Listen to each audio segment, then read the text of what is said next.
Introduction. Food is needed by all living organisms, mainly for growth and repair.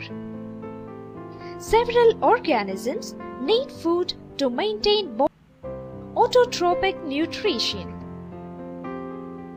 The process of synthesizing their own food materials by the organisms is called autotrophic nutrition.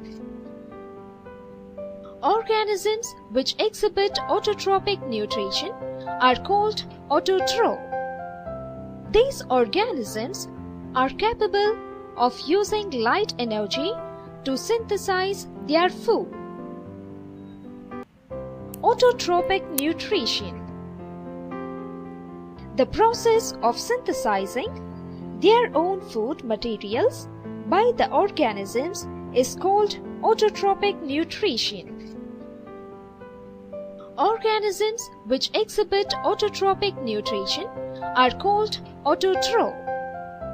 These organisms are capable of using light energy to synthesize their food. They acquire nutrients like materials and water from the soil and carbon dioxide from air. They are capable of producing complex compounds like carbohydrate. Photosynthesis. Photosynthesis is the process by which living plant cells containing chlorophyll produce food substances, that is, glucose and starch from carbon dioxide and water by using light energy.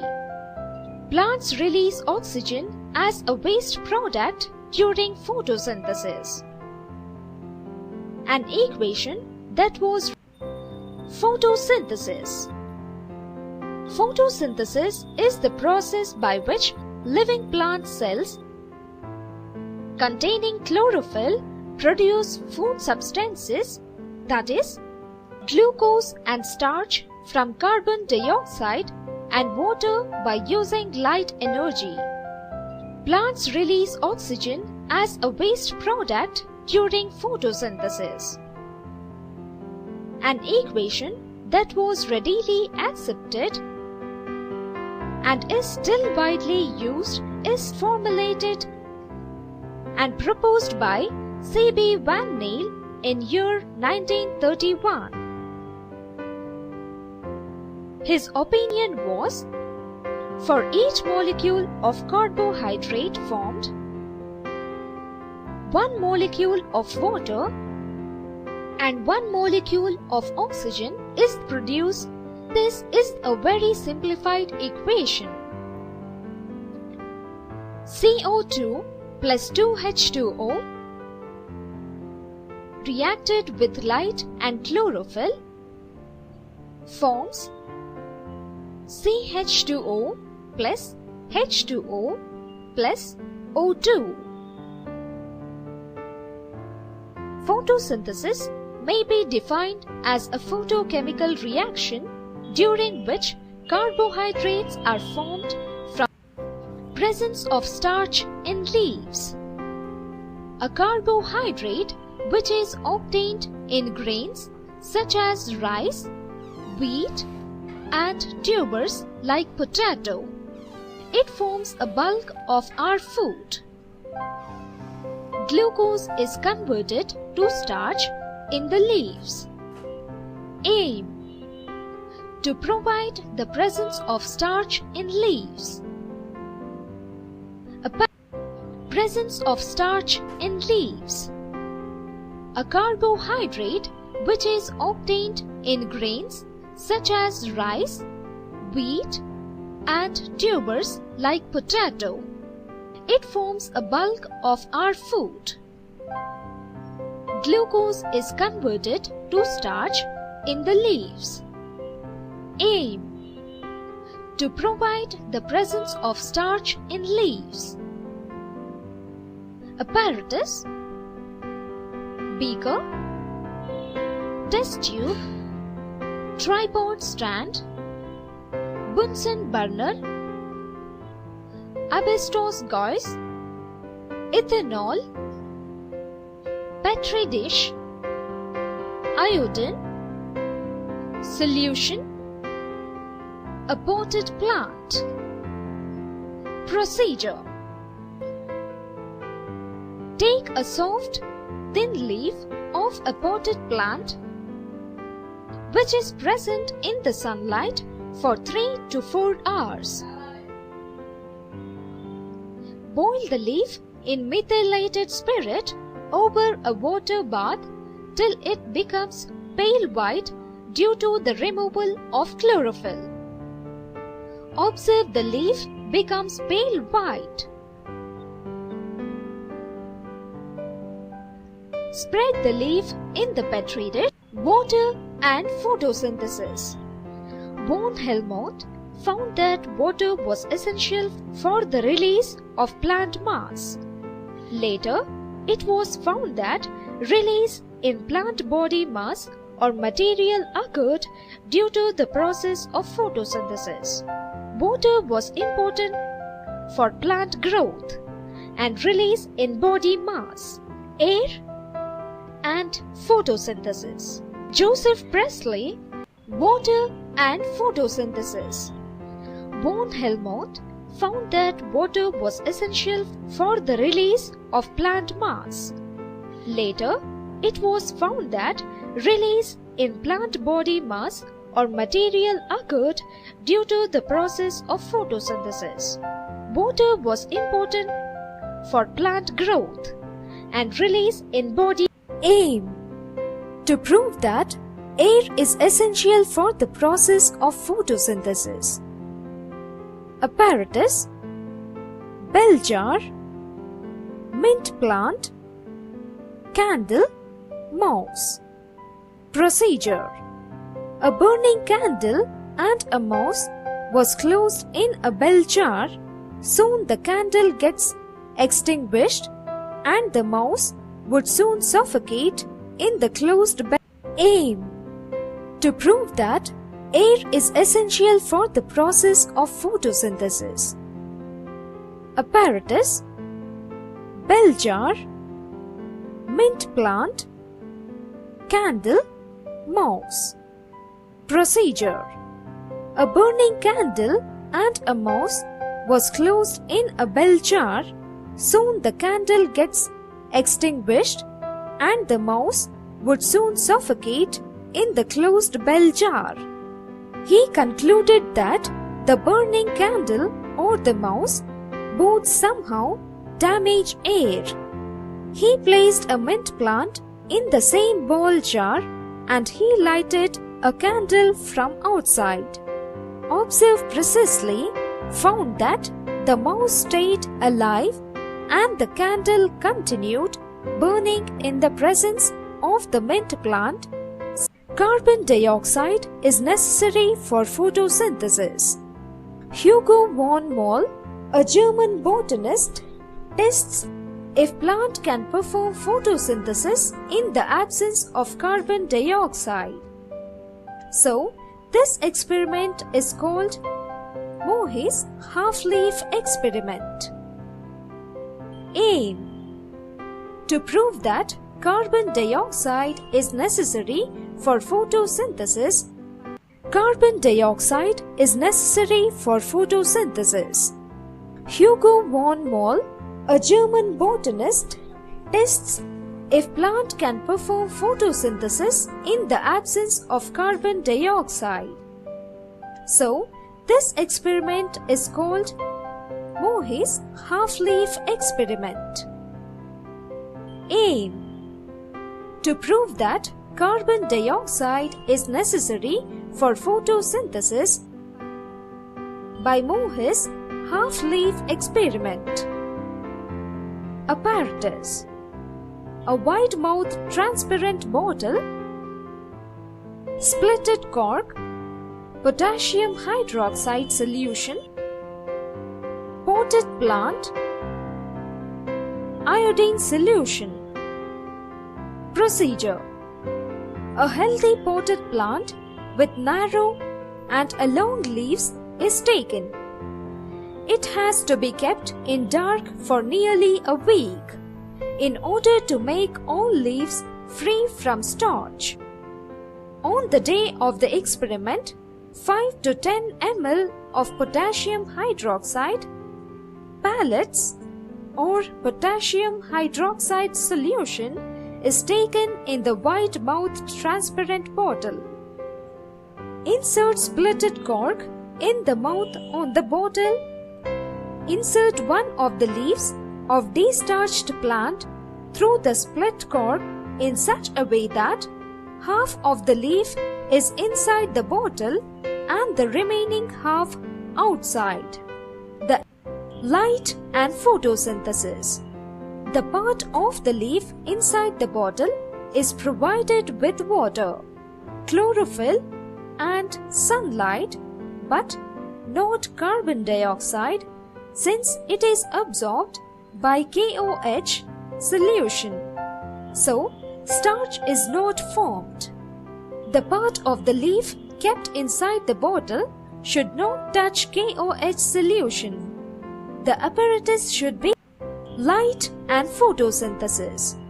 The part of the leaf inside the bottle is provided with water, chlorophyll and sunlight, but not carbon dioxide. Oxygen is produced during photosynthesis in the presence of light. Aim: to prove that oxygen is evolved during photosynthesis by Hydrilla funnel experiment.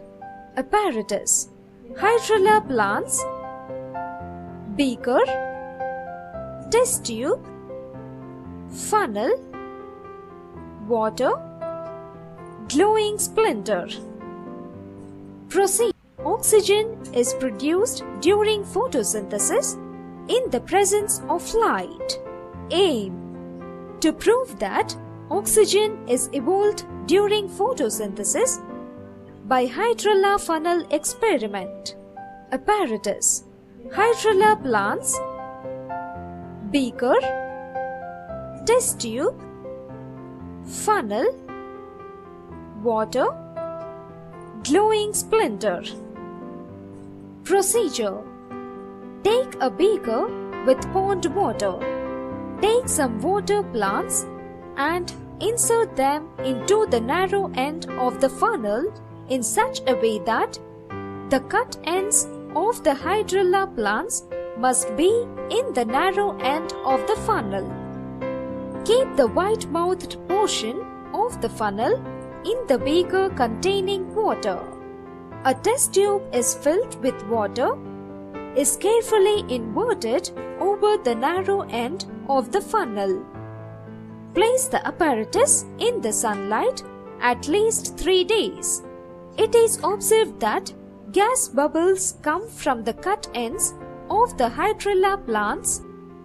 These bubbles are collected at the end of the test tube, displaying the water into the beaker. After sufficient gas is collected, sunlight is necessary to form starch in green plants.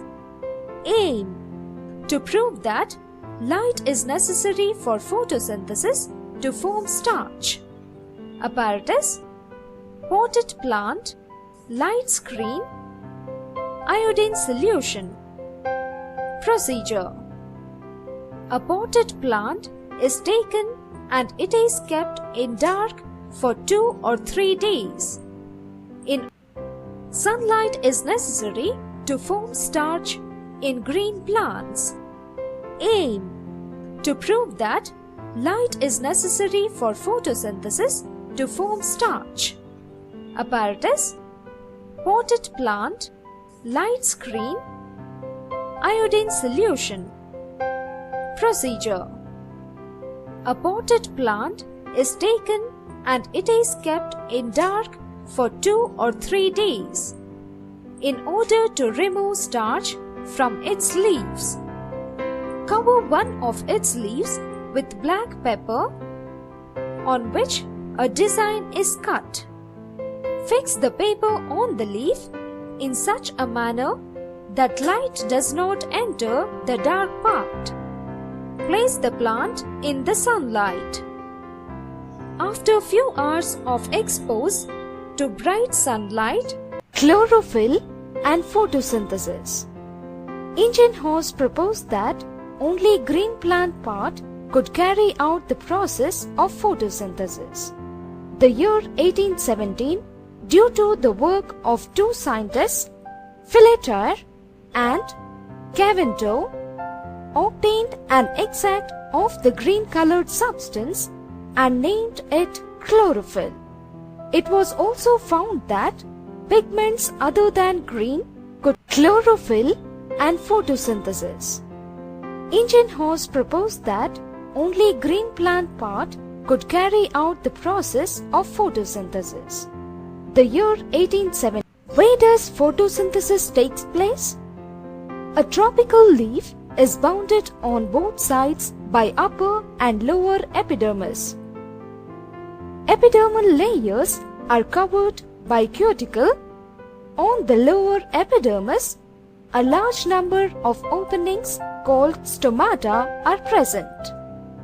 The central opening is called stomata. Each stoma is covered by two kidney-shaped guard cells. Stomata control the exchange of gases. Between the two epidermal layers, the tissue is called mesophyll tissue. It differentiated into placid and spongy parenchyma. The upper epidermis elongated mesophyll, called flaccid parenchyma, present without inner cellular spaces and more chloroplasts. The center of the leaf in midrib, a vascular bundle, is present with xylem towards upper epidermis and phylum towards lower epidermis. Chloroplast. In green plants, there are special membrane-bound organelles called chloroplasts. Chloroplasts occur mainly in the mesophyll cells of leaves. Typical chloroplasts are disc-shaped and consist of three membranes. The third layer that forms stake-like structure is called grana. It is the site for trapping of solar energy. In the chloroplast, there is fluid-filled portion called stoma, responsible for enzymatic reactions leading to the synthesis of glucose, which in turn join together to form starch. These chloroplasts are green in color. Where does photosynthesis take place? A tropical leaf is bounded on both sides by upper and lower epidermis. Epidermal layers are covered by cuticle. On the lower epidermis, a large number of openings called stomata are present. The central opening is called stomata. Each stoma is covered by two kidney-shaped guard cells. Stomata control the exchange of gases. Between the two epidermal layers, the tissue is called mesophyll tissue. It differentiated into placid and spongy parenchyma. The upper epidermis elongated mesophyll, called flaccid parenchyma, present without inner cellular spaces and more chloroplasts. The center of the leaf in midrib, a vascular bundle, is present with xylem towards upper epidermis and phylum towards lower epidermis. Mechanism of chloroplast.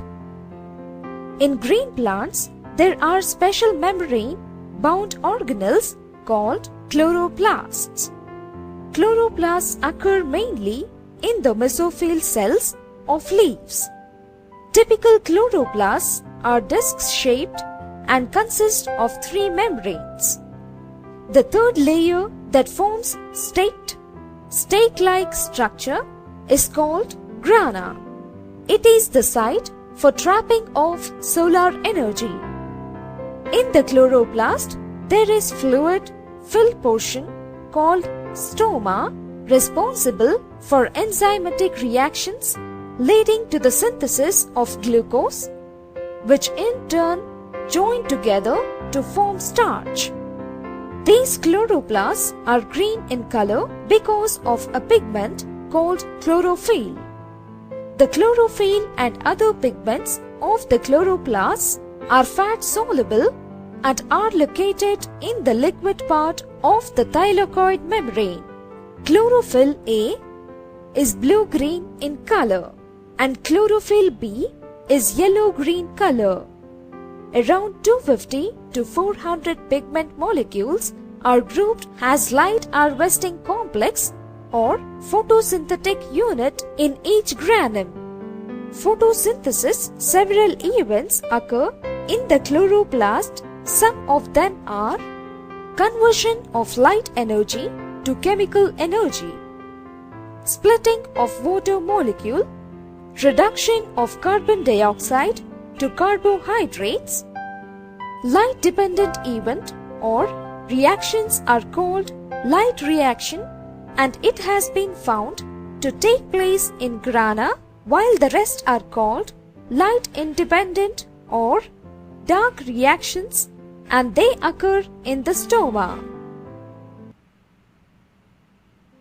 Mechanism of photosynthesis. Light-dependent reaction, that is, photochemical phase. In this reaction, light plays the key role. A series of chemical reactions occur in very quick succession initiated by light, and therefore the phase is technically called the photochemical phase. The light reaction takes place in chlorophyll containing thylakoids called grana of chloroplasts. The reactions occur in several steps. Step 1. The chlorophyll, on exposed to light energy, absorbs photons and becomes active. Chlorophyll, in low energy state, reacts with light energy, gives chlorophyll with high energy state. Step 2. This energy is used in splitting the water molecule into its two component ions, which is known as photolysis. H2O gives H plus plus OH minus. Step 3. OH ions, through a series of steps, produce water, that is H2O, and oxygen, that is O2. Water is used inside the plant, but oxygen is released into the atmosphere. The end products of light reactions are ATP, that is adenosine triphosphate, and NADPH, which are called assimilarity powers. Heterotrophic nutrition. The living all organisms are capable of surviving under different conditions and acquiring their food in different ways. Organisms that can be captured light to produce their food, these are autotrophic in nature. How do organisms obtain their nutrition? Some organisms break down the food materials outside the body and absorb it. Example: bread molds, yeast, mushrooms, etc., which are called spirophytes. The size of food particles varies considerably, ranging from microscopic organisms to large animals and plants. Each organism is adapted to environment.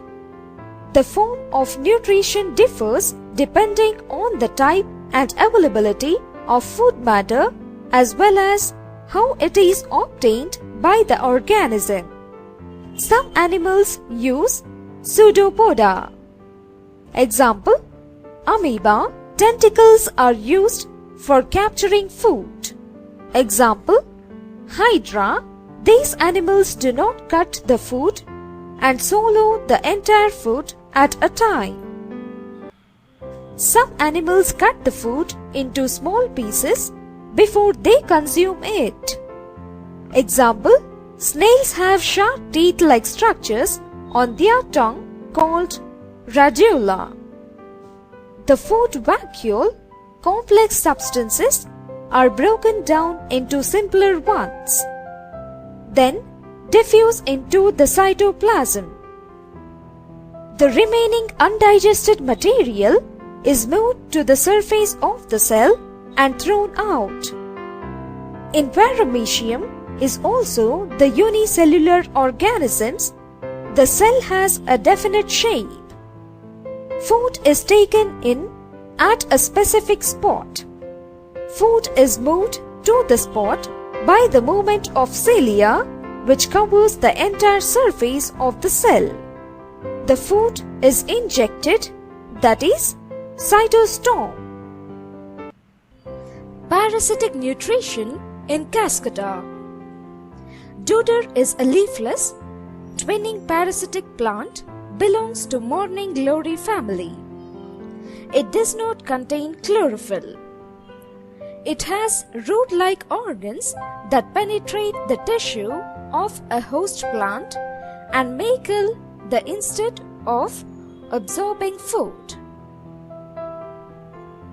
The dodder seed germinates, forming an encroning root, and then sends up a slender stem that grows in a spiral fashion until it reaches a host plant. Then it twins around the stem of the host plant and forms hostoria, which penetrate through it.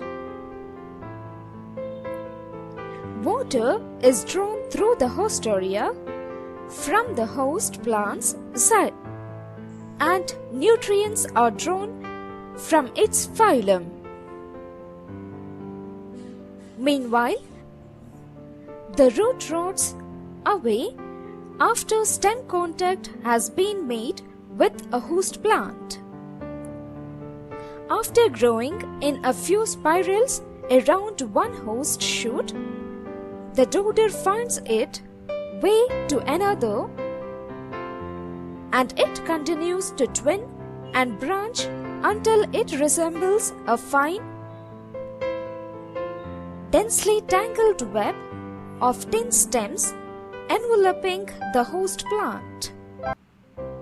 Nutrition in human beings. Human digestive system is very complex in nature. Different parts are evolved and perform different functions by using various digestive juices and enzymes. The alimentary canal is basically a long tube extending from the mouth to the anus. This tube has different parts. Various regions are specialized to perform different functions. Eat various types of food which has to pass through the same digestive tract.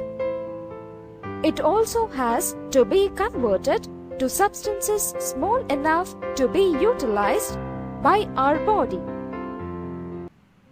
Passage of food through alimentary canal or gut. Mouth is only an opening of the digestive system. Taking in of food through mouth is called ingestion. The cavity or space in the mouth is called oral cavity or buccal cavity. Teeth, tongue, and opening of 3 pairs of salivary glands are present in buccal cavity. Saliva is secreted by 3 pairs of salivary glands. 2 pairs are located at the side of the jaw and below the tongue. 1 pair is located